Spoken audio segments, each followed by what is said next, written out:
fenômeno da radioatividade foi descoberto pelo físico francês Henri Becquerel em 1896. Becquerel realizou diversos estudos e verificou que sais de urânio emitiam radiação semelhante à dos raios X, impressionando chapas fotográficas.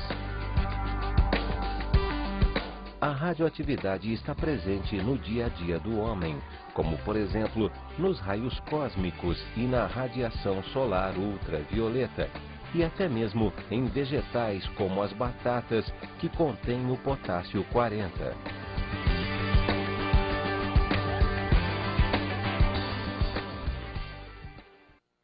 Bem, como vocês puderam observar nesses textos, a grande importância e o primeiro ponto a ser considerado é em cima desses grandes nomes que trabalharam em prol do conhecimento que hoje nós temos sobre radioatividade. Pessoas como Becquerel, como Rutherford, como o casal Curie, que deram sua vida, e a maior parte deles morreram muito cedo, devido aos efeitos da chamada radiação, é que hoje descobrimos N coisas e usamos essa energia a nosso favor. Se tratada com seriedade, com certeza, a radioatividade vai ser um dos principais componentes do nosso uso diário, desde movimentar submarinos a produzir a energia elétrica necessária para um país, como necessariamente ajudar e contribuir para a conservação de alimentos. Hoje, são 73 países do mundo possuidores de usinas nucleares, sendo que 35% da energia elétrica produzida no mundo é através da energia nuclear. Praticamente, todos os países que exportam produtos alimentícios, frutas, legumes, se utilizam da irradiação gerada por um determinado elemento químico para matar fungos e bactérias e, com isso, aumentar a durabilidade do produto em si para ser exportado. Hoje a gente tem, então, a visão da radioatividade como uma das coisas mais importantes dentro desse processo. Mas, como sempre, há os que são veementemente contra, como, por exemplo, os Estados Unidos, que nunca foi bonzinho nesse sentido, criar campanhas contra a energia nuclear, ao ponto de criar um desenho, que hoje é um filme, o Hulk, que você observa, que necessariamente fala que a energia nuclear transforma o homem em monstro, e o monstro é incontrolável. Porém, saibam que é imprescindível hoje para muitas pessoas e países o uso dessa radiação, dessa energia nuclear. Com isso, entramos hoje nessa aula fantástica que chamamos de Radioatividade 1. Vamos começar, então, discernindo melhor o tema radioatividade. Na natureza, a maior parte dos átomos são estáveis. Nasceram, cresceram e vão viver eternamente, altamente estáveis, com tantos prótons, nêutrons, elétrons, uma certa massa. Porém, sem nenhuma prévia explicação, e a química nunca entrou no mérito dessa questão, alguns átomos surgiram instáveis na natureza. O que isso significa? Surgiram com um núcleo um pouco diferenciado em relação a outros átomos. E essa instabilidade nuclear faz com que esses átomos emitam de dentro dos seus núcleos prótons, nêutrons, elétrons e outras partículas que estudaremos mais à frente. A capacidade de emitir partículas e com elas grande quantidade de energia se chama radioatividade. Essa radiação ao qual passaremos a chamar a energia emitida e as partículas vai ser dada por átomos que têm núcleos instáveis. Mas antes disso, vamos discutir a questão da estabilidade e da instabilidade. Repara, essa relação entre estabilidade e instabilidade foi descoberto recentemente que era uma relação existente entre o número de prótons e nêutrons que existem dentro do núcleo. Quando um átomo vai crescendo de tamanho, o número de prótons desse átomo aumenta, ele vai gerando uma instabilidade no seu interior. Por quê? Porque existe uma relação constante entre o número de nêutrons e o número de prótons de um átomo. Observe que a relação de N sobre P está diretamente ligada a estabilidade nuclear do átomo. Se o número de nêutrons dividido pelo número de prótons for igual ou próximo de 1, esse átomo será estável. Se essa relação de número de nêutrons dividido pelo prótons for muito diferente de 1, normalmente acima, esse átomo passa a ser instável, porque aí o núcleo é a menor parcela do átomo. Uma relação dessa, onde as quantidades são muito diferentes, torna a estrutura instável do processo. Aí é que reside a ideia de átomo estável e átomo instável. É essa relação entre o número de nêutrons e de prótons. Todos os elementos apresentam isótopos radioativos naturais, artificiais. Mas só podemos considerar um elemento radioativo se o seu isótopo mais abundante for radioativo. Os isótopos radioativos são denominados radioisótopos. Compreenderam?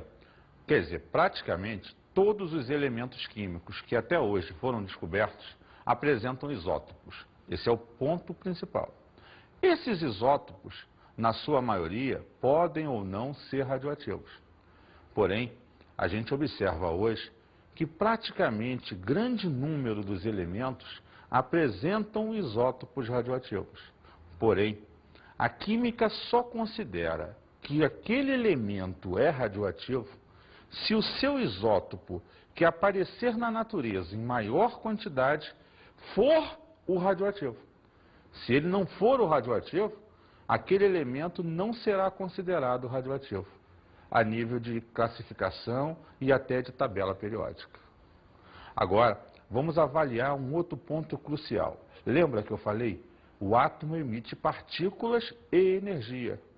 Quem são essas partículas? Vamos então falar sobre as partículas radioativas. A primeira das partículas radioativas é a partícula alfa. Alfa é uma partícula pesada, de carga positiva, formada por 2 prótons e 2 nêutrons. Automaticamente, a sua massa equivale a 4. Logo, ela é considerada semelhante ao núcleo do átomo de hélio 2,4. É interessante notar que das partículas radioativas, ela é a partícula mais pesada, necessariamente a partícula que tem o menor poder de penetração e o maior poder ionizante. E a sua velocidade de emissão chega a 5% da velocidade da luz. Então veja, alfa é a letra grega representadora dessa partícula.